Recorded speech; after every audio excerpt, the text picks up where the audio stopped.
Good morning, students. Today we are in Africa chapter 8, and today we will discuss the last topic. With this last topic, also we will discuss the again repeated syllabus what I have given and little revisions. Now, first we will discuss the topic rivers and lakes. Rivers and lakes. This is the last topic of your this chapter. Now listen and see the physical map carefully here. Africa has many great rivers. Most of the rivers rises from the plateaus in the central equatorial region. Here in the middle central equatorial region. These regions receive very heavy rainfall and hence the rivers always carry a great volume of water. The Nile is the most important river in the Africa. Here is the Nile River. This is the longest river in the world. It originates from the Lake Victoria. Here is the Lake Victoria. It originates from here, Lake Victoria, and flows northwards, draining into the Mediterranean Sea. Here is the Mediterranean Sea. Here. So started from this area, moved to this, and in this way it is drained over here, draining into the Mediterranean Sea. At Khartoum, the two rivers, here see the White Nile and the Blue Nile, join to form the Nile River. This is the White Nile and this is the Blue Nile. Although most of its path is across the Sahara Desert, the Nile is never dry as its resource lies in many equatorial regions. The Zaire is another important river which flows through Central Africa and drains into the Atlantic Ocean. Congo or a Zaire basin. Either you can say Congo or you can say Zaire. So, this is the central important river and which flows through the Central African and drains into the Atlantic Ocean. This side. It carries the largest volume of water and drains a very large area. The Niger, then the Zambezi, here is the Zambezi, then Orange, here is the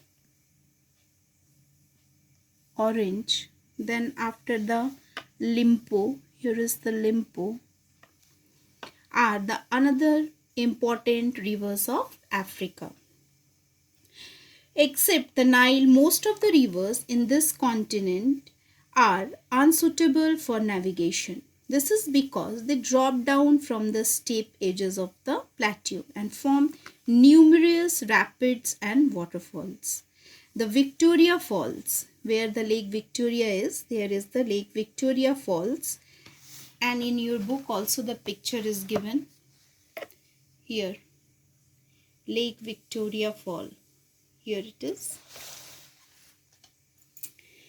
The Lake Victoria Fall on the Zambezi is the higher and wider than the Niagara Falls in the North America. These falls were discovered by the Scottish explorer David Livingstone in 1855 and he named them after Queen Victoria of England.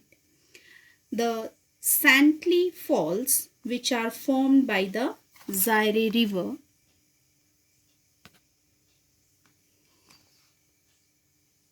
are the other breathtaking waterfalls of Africa. Lake Victoria is the largest. Here is the Lake Victoria is the largest lake in the Africa and the world's second largest freshwater lake.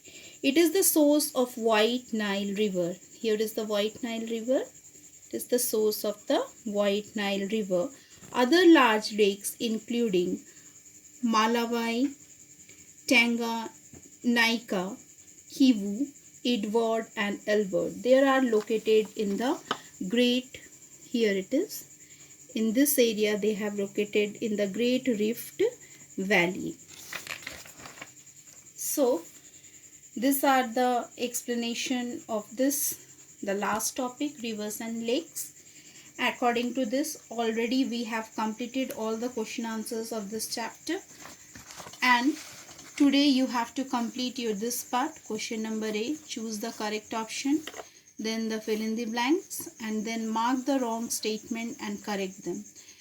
Rest all the question answers we have done, so no need to do any question answers more in this chapter.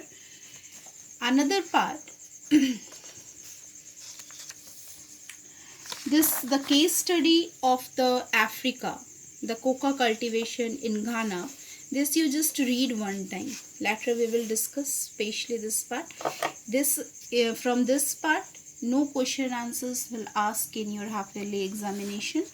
And another thing, what I have to discuss little one more time, I just want to show you. Syllabus already I have given.